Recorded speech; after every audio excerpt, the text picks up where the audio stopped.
Today, we're getting into something really specific. It's for you if you're, highly purpose-driven. You meditate, you do affirmations, your business is all about impact. But then maybe you get close to a big goal, or you're planning out that $1 million vision, and bam, this like internal wall goes up. You feel this resistance, right? Like hitting the brake. Oh, absolutely. It's something we see, well, almost universally with spiritual entrepreneurs, and it's probably one of the most devastating self-sabotage loops out there. The core issue, and our sources really dig into this, is what we're calling the evil money block. It's that deep down belief that getting wealthy, I mean, really wealthy somehow, it makes you less spiritual. Yeah, that feeling exactly. Like, I'm a good person, I'm generous, I care, so I can't be rich. It feels logical somehow. No, it's a messed up equation. So today we're kind of performing, let's say, deep spiritual and linguistic surgery. The mission is really two things. First, fix this huge historical misquote that's poisoned things for, well, centuries. A big one. And second, give you a really solid, actionable way to reframe money, to see it as safe, neutral, even, necessary spiritual energy.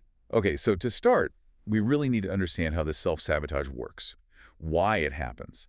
A lot of people in this space, they aren't actually afraid of failure. They're terrified of success. Right. They fear becoming that millionaire because deep down, they're running on that old, damaging script.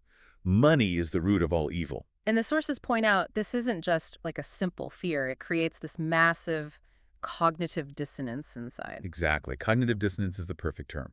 When you hold that belief deep down, that wealth equals corruption, your whole system basically sets up this subconscious firewall, that intense pushback, that feeling. That's what we mean by a quantum block. It's like your psyche sees abundance, sees wealth as a genuine threat to who you are, to your core identity. A firewall. Wow, that's a really powerful way to put it. So how does that, that internal fight actually show up in their business day to day? Because it feels like outside things are blocking them, but you're saying they're hitting the brakes themselves. Precisely. If your subconscious flags wealth as a threat to your goodness, your self-preservation kicks in. Hard. It's not that you lack ambition. It's that your system is succeeding at protecting you. Protecting your spiritual identity. Yes. Your nervous system chooses keeping your spiritual identity safe over, say, financial growth. It basically says, nope, stay here, stay in the comfort zone. Scarcity might suck, but it's safe for the soul. You're functioning perfectly, really, just based on a script that's, well, fundamentally flawed for thriving. It pits purity against abundance. Okay, so if that's the script running in the background, we have to go back to the source. That line, that infamous quote, where the poison really started. We need the actual truth here. And this is fascinating, isn't it? How leaving out just two words has built this whole culture of financial fear. For centuries, the quote everyone uses, it's wrong. The actual line, the full truth from the original text is, for the love of money is a root of all kinds of evil. The love of money. Wow. Just adding love completely flips the meaning, doesn't it? Totally. It puts the focus not on the money itself, but on our internal state, our conscience. You got it. The problem isn't the tool. It's the unhealthy, toxic attachment to the tool. So the money, the currency, isn't the bad guy. No. The villain is the attachment, the greed, making money an idol, being willing to throw your values, your integrity, even your relationships under the bus just to get more wealth. That's the root of evil, the compromise, not the cash. Okay, this leads right into that core analogy the sources use, which I found really clarifying. They talk about money being like pure neutral energy, like electricity or water. Nobody says electricity is evil, right? Exactly. Electricity just is. It's neutral. What defines it is what the user does with it. What you choose to power. You could power a life-saving hospital, right? Or you could power a weapon. The same energy, different use. Precisely. And money works the exact same way. It's just a tool, a measure of value changing hands. It has zero moral quality until someone, uses it and gives it a function. Okay. That clears up the external thing. Money isn't inherently bad. But, even when we get that intellectually, that fear of selling out, it often still lingers, doesn't it? Which tells me there's something deeper, an internal check. We're still worried wealth will change us for the worse. Yes. And that's the shift, right? We've corrected the external lie. Now we need internal alignment, deep alignment. One of our sources shared this really powerful personal story about hitting this point, this inner battle between ambition, and spirit. And they used a reflective tool, looking for guidance, and the core message was about integration, bringing these two seemingly opposing parts together. Integration. And that message came through as the lover's archetype. What did the source say that's specifically meant for financial goals? Yeah, the lovers. The insight was basically a command for harmony. It meant your financial goals have to be like truly in sync with your deepest core values. Harmonious alignment. Okay. So if you're hitting that resistance, that wall we talked about, it's often your subconscious sensing danger, sensing that getting wealthy will force you to compromise who you are. You're afraid you'll have to ditch your spiritual side to be successful. Wow. That's kind of painful to think about, that I'm the one slamming the brakes right before the finish line. It is. Because if you genuinely believe deep down that wealth means compromising your values, well, your self-protection kicks in. Sabotage happens. So how do we start to trust ourselves? Trust ourselves enough to keep going, to not sabotage the breakthrough when it comes. Right. The breakthrough doesn't come from changing the dollar amount you're aiming for. Not really. It comes from changing the identity you connect to that money. And this leads us straight into the identity shift framework. This is the practical fix. The solution to make chasing wealth feel, well, safe and spiritual. You have to bring in what we call the virtuous purpose mandate. Okay, a mandate. So this is where we stop just vaguely wanting money and we start giving it a specific, necessary, good job to do.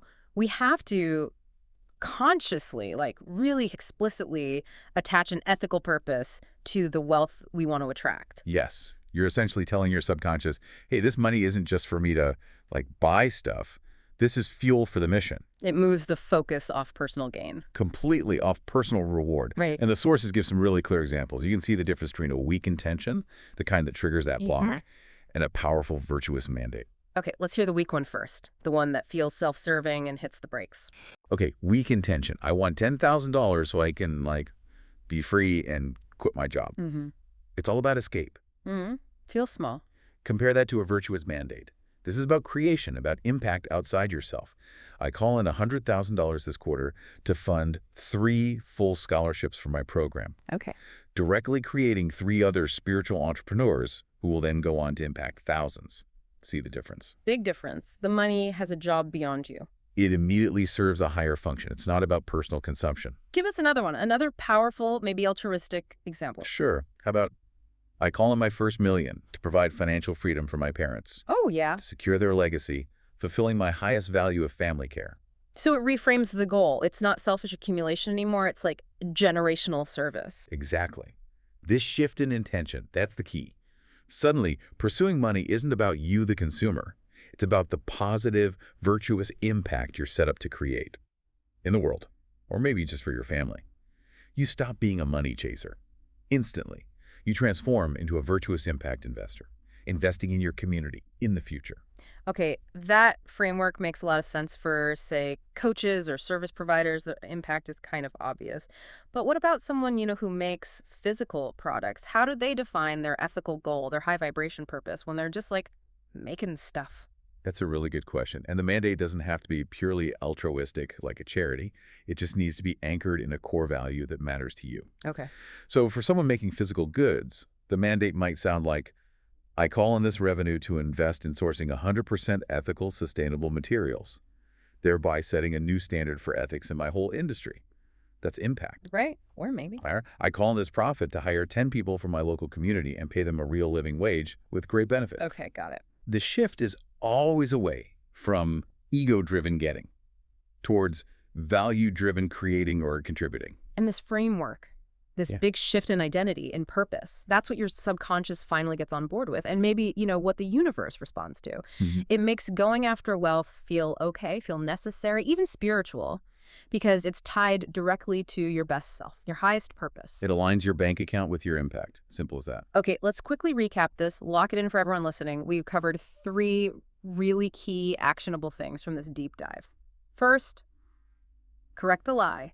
Money is neutral. It's the love of money, the attachment. That's the trap. Right. Second, align with the lover's choice.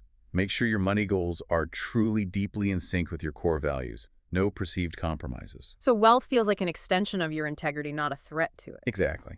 And third, set the mandate. Be specific. Consciously attach an external, virtuous, ethical purpose to every single dollar you intend to bring in. give it a job. Because remember, the wealthy version of you isn't greedy or evil. Not necessarily. They're likely just a highly impactful, highly generous version of you with more resources. So if you're now starting to see money as just a neutral tool, a tool that's actually necessary for the good work you want to do, we'll leave you with this final thought to chew on. What specific shift in your own highest self-concept makes wealth feel not just okay, but deeply spiritual and absolutely necessary for the impact you are truly here to make? So when Gina offered me the opportunity to do this, I jumped for it because I think anything that you can do that is going to chip away at these limiting the beliefs of things that hold you back is really, really worth doing. So it's been a really lovely experience, and if anybody's a bit worried about it, just do it, because the opportunity to connect through havening is really, really powerful. It's really, really powerful. But really helpful, I think, in terms of having that kind of guided process just to kind of let the ideas and the feelings and the images flow, and then try and work out what it actually means afterwards, and to come up with, and it made intuitive sense. It's really, really helpful to then kind of have that debrief of, okay, what can we actually do with this stuff? Because that's where we tend to get stuck, is kind of like coming out of it going, oh, this is all some really interesting ideas and thoughts and feelings and images. But yeah, then, how can we actually harness them to do something different? And I think that's been really, really helpful in terms of clarifying really what I need to prioritize to go forward in a way that will deal with some of that stuff that came up. I would like to point out that I'm actually a therapist myself, and sometimes therapists also need a therapist. So I was really stuck, and then one day a friend posted a link for Gina's wealth and money attracting short course, and I went, this sounds great, I'm just gonna book it. And I loved it so much. I really had an epiphany on that course, and it was only meant to be a demonstration, and yet it was really it just opened up possibilities that I was stuck before, and now like, ooh, I can use this to unstuck myself. I'm a great believer that when the student is ready, the teacher appears, and you appeared at the right time. That's all there is to it. So, if anybody is watching this video, it means Gina has appeared in your life. So please give it a try.